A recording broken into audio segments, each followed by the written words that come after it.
Asha marka fuuna akkam jirtu kabajamtoota hordoftoota caffee miidiyaa iddoo garaagaraa teessanii gama YouTube, TikTok akkasumas Facebook keessaniitiin nu daawwachaa kan jirtan nagaan keenya kabajaa isin haa qaqqabu jecha eegaan amma kan argamnu mana barumsaa Burqaa Waayyuu sadarkaa tokkoffaa irraa istuudiyoodhaa baanee mana barumsaa kanatti kan argamne sababa eebba gamoo mana barumsichaatiif wal qabateeti hanga xumura qophii keenyatti dhufaana turan affeerraa keenya.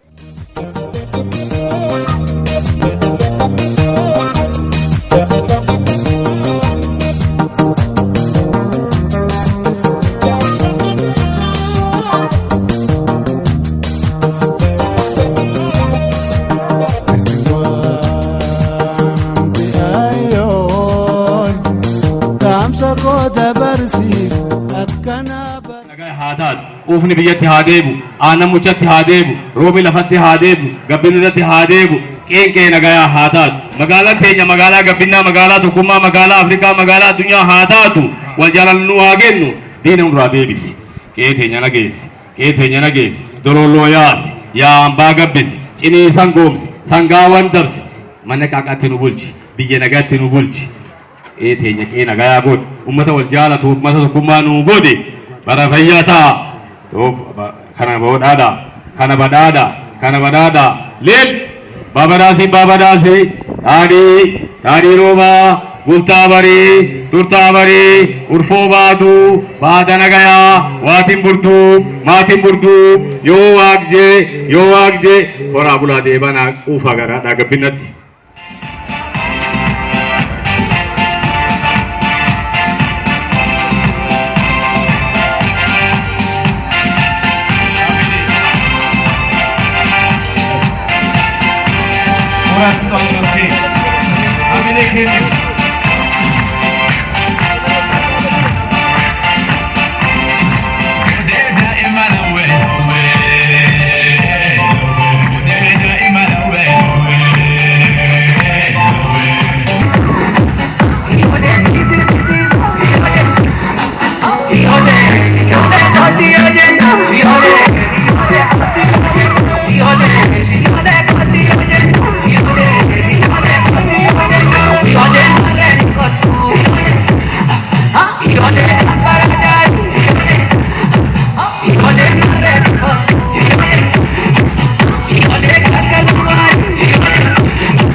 እስኪ እነዚህ ታዳጊዎች የቡርቃ ዋዩ የመጀመሪያ ደረጃ ትምህርት ቤት ታዳጊ ተማሪዎች ናቸው። ይህንን የመሰለ ስራ እያቀረቡ ስለሆነ እደጉ ልንላቸው ይገባል፣ ልናበረታታቸው ይገባል ማለት ነው።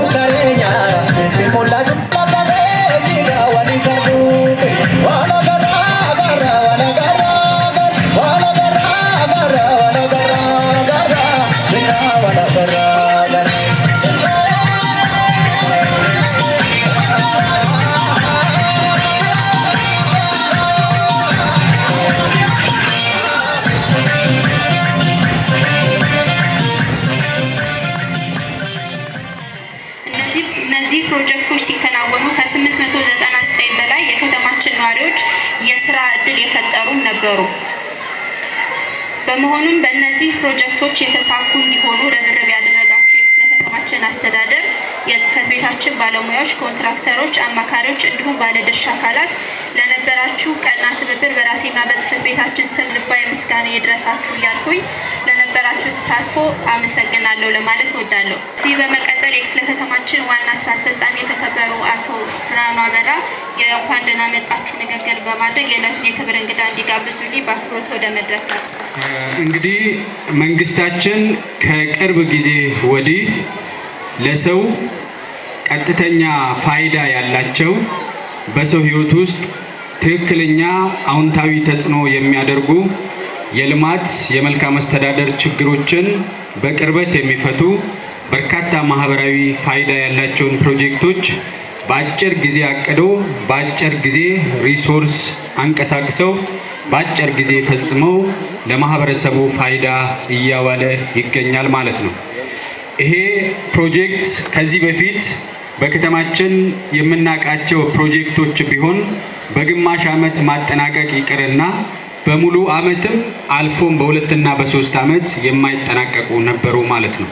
አሁን ግን በየደረጃው ያለው ከከተማ አስተዳደሩ ጀምሮ እስከ ህዝብ ድረስ ለፕሮጀክት ግንባታ፣ ለፕሮጀክት ጅማሮና ለፕሮጀክት አፈጻጸም ያለን እሳቤ ፕሮጀክቶችን የምንከታተልበት በአጠቃላይ ፕሮጀክቶችን የምናስተዳድርበት የአስተዳደር ስልት ከጊዜ ወደ ጊዜ እየተቀየረ በመሆኑ ፕሮጀክቶች በአጭር ጊዜ ውስጥ አልቀው በታለመላቸው እቅድ አስፈላጊውን በጀት ብክነት ሳይኖር እንዲጠናቀቁ እየተደረገ ይገኛል ማለት ነው።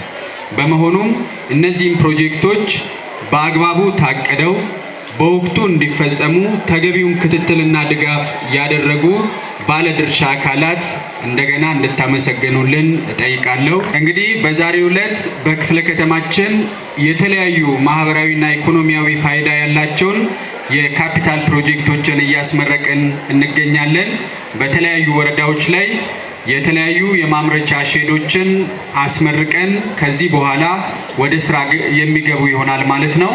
በዚህም በቡርቃ ዋዩ ትምህርት ቤት ከፍተኛ ማህበራዊ ፋይዳ ያለው ከዚህ በፊት የተማሪ ክፍል ጥምርታ ችግር ሆኖ የመልካም አስተዳደር የቤተሰቦች የተማሪዎችና የመምህራን ጥያቄ የነበረውን ከመሰረቱ ሊፈታ የሚችል ትልቅ የልማት ፕሮጀክት ዛሬ ተገንብቶ ለምርቃት በቅቷል ማለት ነው። ቀጣይ ትምህርት ቤቱን ከዚህ በላይ ለማሳደግ ትምህርት ቤቱ የእውቀት ማፍለቂያ እንዲሆን የትውልድ መቅረጫ እንዲሆን ተጨማሪ ስራዎችን በተመለከተ መልእክት እንዲያስተላልፉና የዕለቱን የክብር እንግዳ እንዲጋብዙልኝ ዶክተር ዘላለም ሙላቱን በታላቅ ክብር ወደ መድረክ ሸኙልኝ። እንግዲህ በክፍለ ከተማ ውስጥ በነበሩ የተለያዩ የፕሮጀክት ምረቃ ላይ በመሳተፋችንና በርካታ ፋይዳ ያላቸው ፕሮጀክቶች በማየታችን የህብረተሰባችንን እያደገ ያለ ጥያቄ የሚመልሱ ማህበረሰቡን ካለበት ድህነት አውጥተው ወደ ብልጽግና መንገድ ሊያደርጉ ጉዞ ሊያስጀምሩ የሚችሉ ፕሮጀክቶች ናቸውና ኮንስትራክሽን ጽህፈት ቤትንና የክፍለ ከተማውን አስተዳደር እንድታመሰግኑልኝ እጠይቃለሁ። ከሁሉ አስቀድሜ ለዛሬው ቀን እንኳን በሰላም አደረሰን ለማለት እወዳለሁ። እንግዲህ እንደ ክፍለ ከተማ በርካታ ሰው ተኮር የሆኑ ስራዎችን ዛሬ ለምርቃት ማብቃት ተችሏል። ከነዚህም መካከል እንግዲህ በርካታ ሼዶችን ተጠናቀው ለአገልግሎት ዝግጁ ተደርጎ ለነዋሪዎች ሊተላለፍ ተዘጋጅቷል። እንዲሁም ትውልድ የሚቀረጽበት የቡርቃ ዋዩ የመጀመሪያ ደረጃ ትምህርት ቤት በዚህ ልክ ተገንብቶ ለአገልግሎት መብቃቱ እንግዲህ ፓርቲያችን ብልጽግና ሰው ተኮር ነው ሲባል በእንደዚህ አይነት ፕሮጀክቶች ላይ ጀምሮ የመጨረስ አቅሙን በተለይም ከተማ አስተዳደሩ ልዩ ብራንዱ አድርጎ የወሰደው ፕሮጀክትን ጀምሮ በአጭር ጊዜ ውስጥ በማጠናቀቅ ዛሬም በንፋስ ስልክ ላፍቶ ክፍለ ከተማ በ90 ቀን የተጀመሩ ፕሮጀክትን አስመርቀን ወደ ህዝቡ አገልግሎት እንዲያደርግ ማድረግ ትልቅ ስራ ነው። ይሄ ተጠናክሮ መቀጠል አለበት። እነዚህም ዛሬ ተገንብተው ለአገልግሎት የተዘጋጁት ተቋማትና ሼዶች እንግዲህ ተገልጋዩ ማህበረሰብ በደንብ በጥንቃቄ እንዲያያቸውና ለተባለው ዓላማ እንዲያውል አደራ ማለት እንፈልጋለን። እንደዚህ አይነት ፕሮጀክቶች በተጀመሩበት ጥረት ፍጥነት መቀጠል አለባቸው። የህዝባችን ፍላጎት በጣም ለማርካት መጣር አለብንና በዚህ አጋጣሚ በእነዚህ ፕሮጀክቶች ላይ የተሳተፋችሁትን የክፍለ ከተማ አመራሮች፣ ባለሀብቶች፣ ኮንትራክተሮች በራሴና በከተማ አስተዳደሩ ስም ላቅ ያለ ምስጋናዬን እያቀረብኩ በድጋሚ እንኳን ደስ ያላችሁ ማለት እወዳለሁ።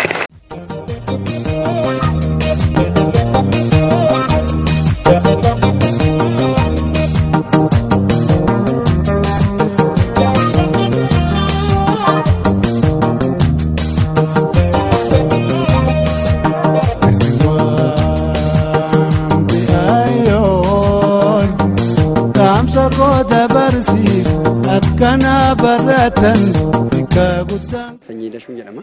Mana barumsaa Burqaa Waayyuudha. Kutaa magaalaa Nifaas Laaftuu keessatti argama. Akkuma tanaan dura miseensota deemsisaa ture, beeksisaa ture, eebbisaa har'a haayilaayitiidhaaf eebbaaf jalqaba isaatiif waan hundaa walharkaa fuudhee godhamee jira.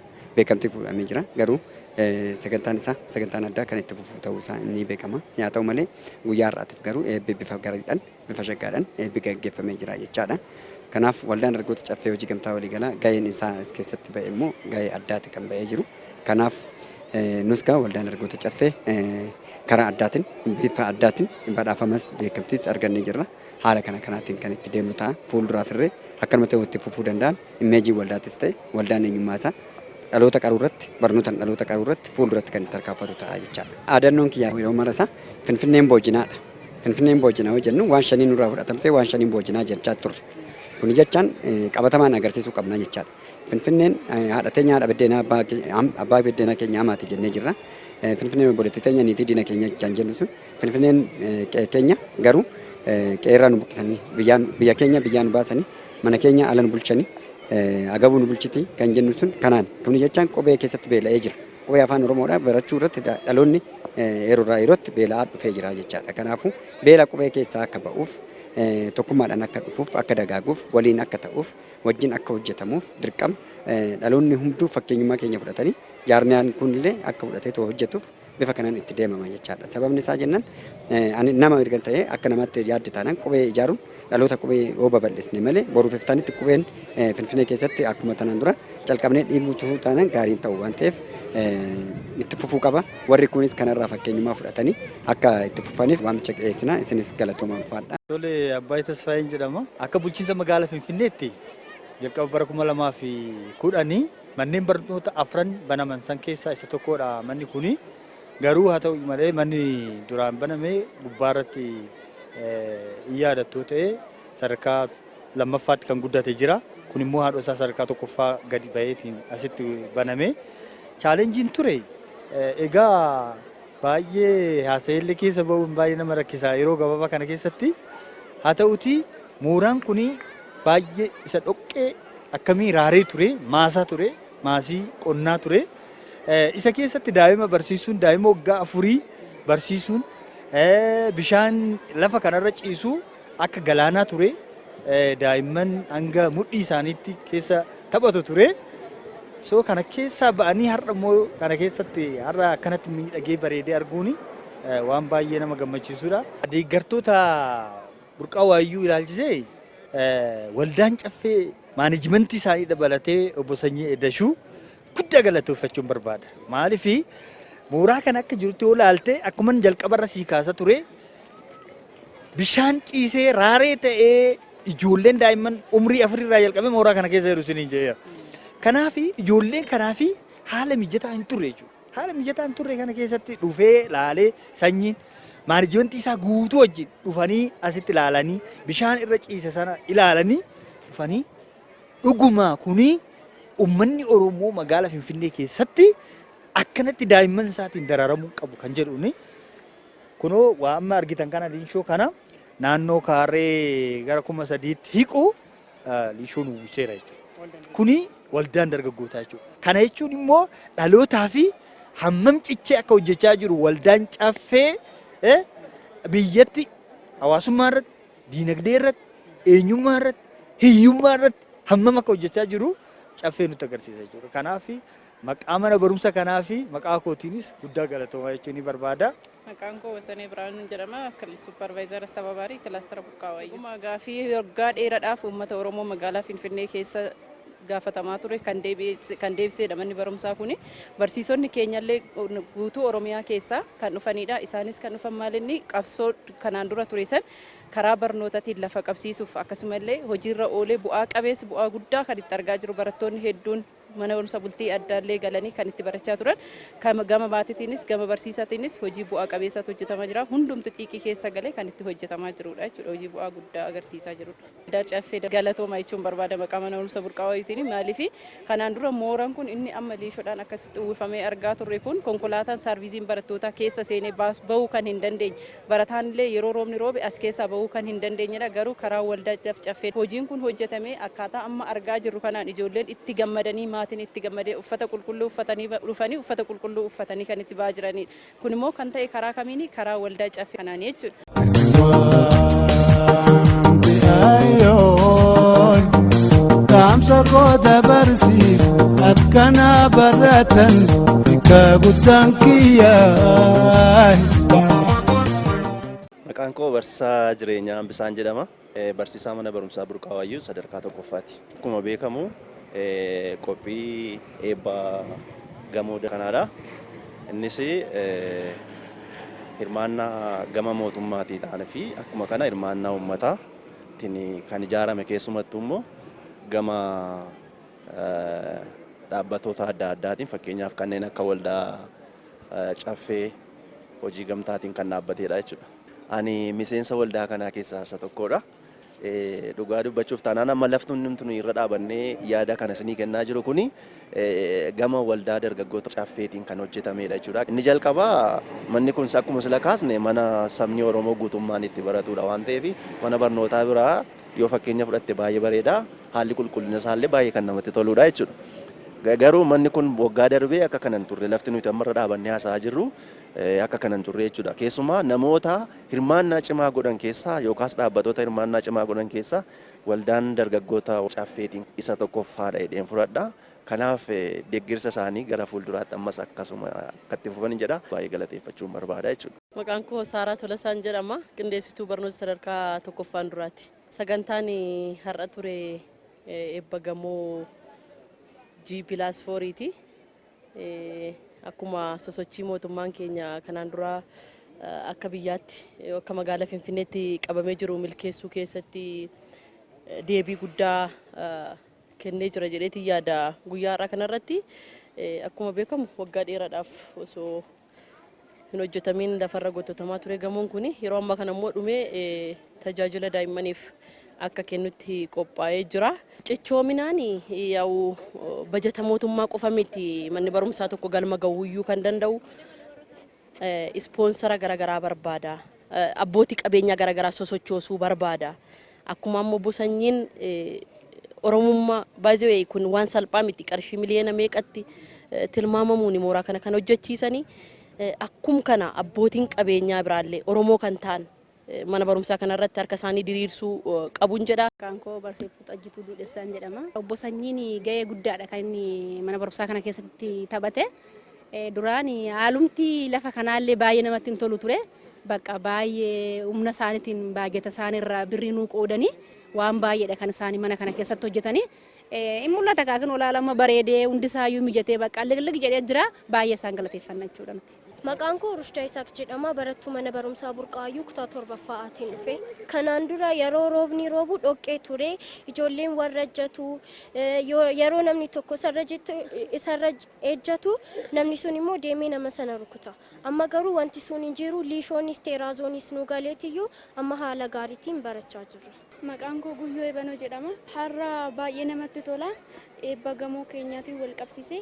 Manni barumsaa Burqaayyuun banamuusaatti baay'ee itti gammanna. Maaliif osoo manni barumsaa kun hin jiraanne ta'e afaan Oromoo seeraan dubbachuu hin dandeenye ture. Amma garuu erga manni barumsaa kun barame haala gaarii ta'een sirna keenya, aadaa keenyaa fi duudhaa keenya akka beeknu kan nu taasisedha jechuudha. Maqaan koo Asantii Baay'isaan jedhama. Aadaa isaanii akka cimsatan, safuu akka baran, barsiisaan keenyas akka sirriitti barsiisanii akka barsiisaan barsiisanii dhaggeeffatanii waan guddaa akka fidan. Fakkeenyaaf namni tokko asii beera fixaniiru dooktarii kan ta'e jira, paayileetii kan ta'e jira. Akkuma kanatti dhaloonni ammas dhufuuttiif akkuma kanatti paayileetii waan baay'ee jira hojiin akka isaan ta'anitti yaada kenna. Maqaan koo Haniin Muhiddiin jedhama. Kanan baradhu mana barumsaa Burqaayyuu sadarkaa 1ffaa lakkoofsa 2. Manni barumsaa kun haala itti ilaaluun eebba gamoo jira. Keessummoonni garaagaraa irratti hirmaatanii jiru. Akkasumas immoo waan hoogganoota mana barumsaa kanaa fi akka Dr. Zalaalam fa'aa irratti hirmaatanii jiru. Kan biraa immoo manni barumsaa kun gamoo akka kanaa ta'eetu keessummoonni garaagaraa irratti hirmaatanii nunis immoo qopheessitoota ta'uu keenyatti baay'ee gammanna. Amma mana barumsaa keenya satti kan ilaalaa jirru bu'aa guddaadha. Barattoonni amma asii deemanii kutaa 6-8 odaa geemsoo kan galan jiru.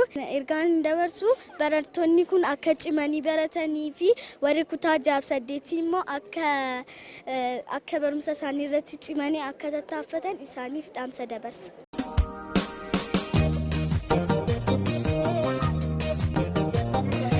hojii addaa nama hojjetan hamileedhaan isaanii gara fuulduraatti dhufanii badhaafama addaati jechuudha. Hojii mootummaa irratti humna isaanii qabeenya isaanii tokkosatti mana barumsaa kan ijaaruu keessatti gahee leencaa warra taphatan keessaati. Obbo Sanyiin Daashuu badhaafamaa jiru. Hamilee shaa godha hawaasni Burqaayyuu. Pirezidaantii waldaa caffee dargaggoo waliigalaati isaantu waliin hojjete. Egaan kabajamtoota hordoftoota keenya eebba gamoo mana barumsaa Burqaayyuutiin wal qabatee qophiin jalqabaa hanga yoominatti isin biraan gahaa ture kana fakkaata ture. Hanga xumuraatti nu hordofuu keessaniif guddaa galatoomaa jecha yeroo gaarii.